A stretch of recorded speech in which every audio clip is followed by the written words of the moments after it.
বাঁহৰ পাতৰ চাহ বনাবলৈ বাঁহৰ কুমলীয়া পাত কাটি লৈ আহিছোঁ।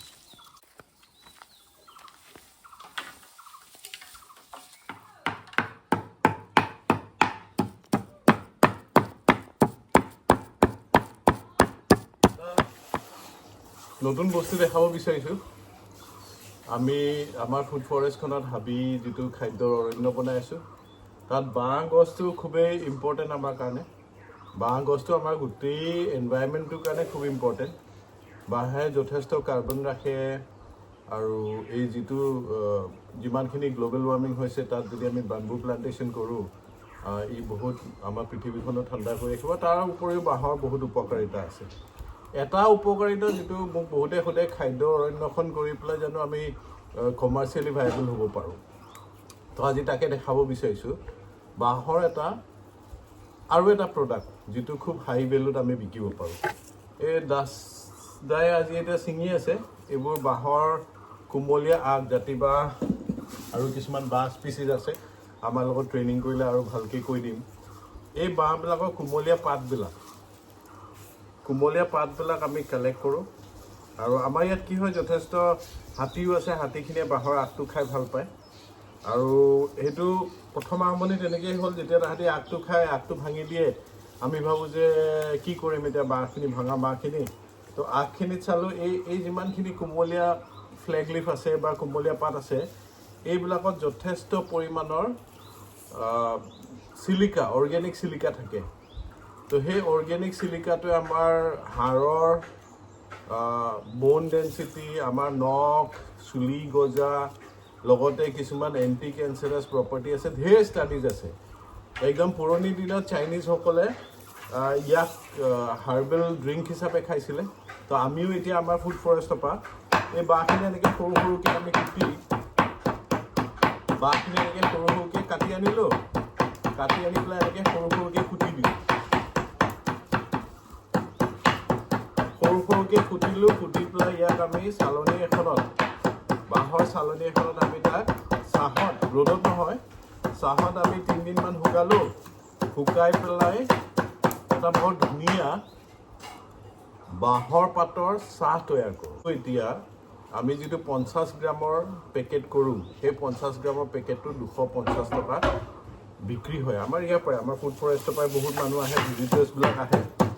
সেই ভিজিটাৰ্ছবিলাকে এইটো কিনে আৰু তেওঁলোকে সদায় মৰ্ণিং এক কাপ গ্ৰীণ টি নিচিনাকৈ এই বাঁহৰ পাত যিটো এতিয়া সৰু সৰুকৈ আমি কুটি দিলোঁ, এইটো শুকাই যাব, ইয়াক 1 চামুচ 1 কাপৰ হিচাপত পানীত দি পেলাই গৰম কৰে। এটা সেউজীয়া ধুনীয়া লিকুইড হ'ব আৰু সেই সেউজীয়া যিটো ড্ৰিংক হ'ব, এইটো হাৰ্বেল টি হৈ গ'ল বা হাৰ্বেল বেভাৰেজ হৈ গ'ল, যিটো আপোনাৰ স্বাস্থ্যৰ কাৰণে খুব ভাল। তেওঁলোকে খায়। এতিয়া বহুত মানুহে আমাক অৰ্ডাৰ দিয়ে। আজি যে আমি কাটি আছোঁ, বম্বেৰ মানুহ এজন, তেওঁৰ মাক বহুত দিনৰ পৰা কেঞ্চাৰত পীড়িত হৈ আছে। তেওঁ মোৰ ভিডিঅ'টো দেখিলে, মোৰ কামখিনি দেখি পেলাই আমাক অৰ্ডাৰ কৰিছে আৰু 5,000 টকা কেজিত তেওঁ আমাক 1 কেজি, এতিয়া আমি 1 কেজি আমি এইটো মুম্বাইলৈ পঠাই দিম। এটা কম ওজনৰ কিন্তু হাই দামৰ এটা বস্তু, যিটো আমাৰ গাঁৱৰ পিছফালৰ বাৰীখনতে আছে।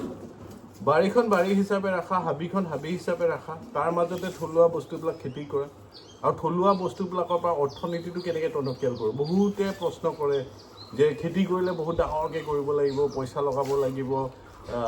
অমিতাই কৰিছে মানে হাজাৰ অমিতা গছতে প্ৰফিট আছে, কিন্তু তাতকৈ সেইটোত কি হয়, তাত বেমাৰ আজাৰ, পোক পতংগ, গোটেই ইক'চিষ্টেমটো বেলেগ হৈ যায়, এটা মন'ক্ৰপ হৈ যায়।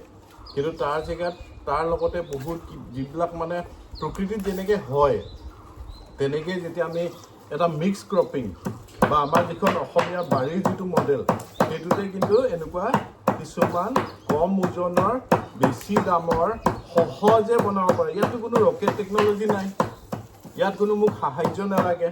মই জাষ্ট কুমলীয়া বাঁহৰ পাতখিনি কালেকশ্যন কৰিব লাগে, সৰু সৰুকৈ কুটিব লাগে আৰু কুটি পেলাই আমি তাক শুকুৱাব লাগে ছাঁত। শুকুৱাই পেলাই 50 গ্ৰাম এতিয়া আমি পেকিং কৰিম 250 টকাত। আমাৰ ইয়াৰ পৰাই বিক্ৰী হৈ যায় আৰু এতিয়া লাহে লাহে ইয়াৰ চাহিদা বাঢ়িছে। আমাক বহুতে অৰ্ডাৰ কৰিছে আৰু আজি দাই মই সেই অৰ্ডাৰটো 1 কেজি দিবৰ কাৰণে ইমানখিনি বাঁহৰ আগ আমি ছিঙিছোঁ।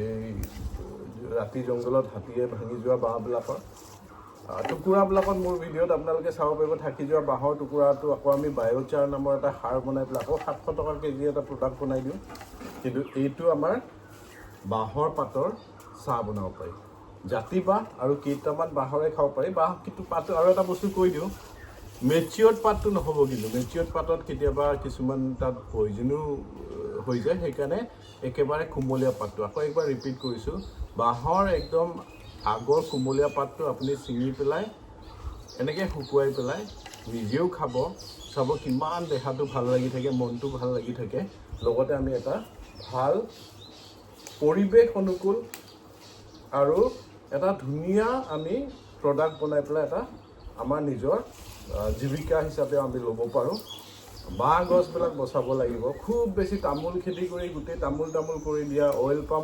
কৰি দিয়া ৰবৰ কৰি দিয়া ড্ৰেগন ফ্ৰুট কৰি দিয়া চকলেট কৰি দিয়া সেইটো কোনো মানে ফিউচাৰৰ এগ্ৰিকালচাৰ নহয় ফিউচাৰৰ এগ্ৰিকালচাৰটো হৈছে কেনেকৈ হাবিখনৰ নিচিনাকৈ চব মিক্স থাকিব তাৰ মাজতে আমি অৰ্থনীতিটো কেনেকৈ বিচাৰি পাম সেই কামটো আমি অসমীয়া মানুহবিলাকে কৰিব লাগিব এই ভিডিঅ'টো চোৱাৰ কাৰণে ধন্যবাদ চেষ্টা কৰি চাওক আৰু যদি আপোনালোকক ইয়াৰ কাৰণে আৰু ট্ৰেইনিং লাগে আমাৰ লগত যোগাযোগ কৰক আমাৰ এই চেণ্টাৰটোত আহিব পাৰিব আমাৰ টেণ্টছ আছে কেম্পিং কৰিব পাৰিব থাকিব পাৰিব আৰু এজন গ্ৰীণ কমাণ্ডোজ হয় থলুৱা মানুহে থলুৱা বস্তুৰে থলুৱা খেতিৰে থলুৱা শস্যৰে কেনেকৈ এটা থলুৱা অৰ্থনীতি গঢ় দিব পাৰিব তাৰ আপুনি নিজেও কাম কৰি আৰু লোকক এটা মেছেঞ্জাৰ হিচাপে মেছেজ লৈ সমাজখন স্বাৱলম্বী কৰিব পাৰিব আৰু চবতকৈ ডাঙৰ কথা স্বাধীন কৃষক আমি গঢ় দিব পাৰিম গাঁৱৰ ল'ৰা গাঁৱত থাকিব লাগিব গাঁৱৰ ছোৱালী গাঁৱত থাকিব লাগিব গাঁওখন ধুনীয়া কৰিব লাগিব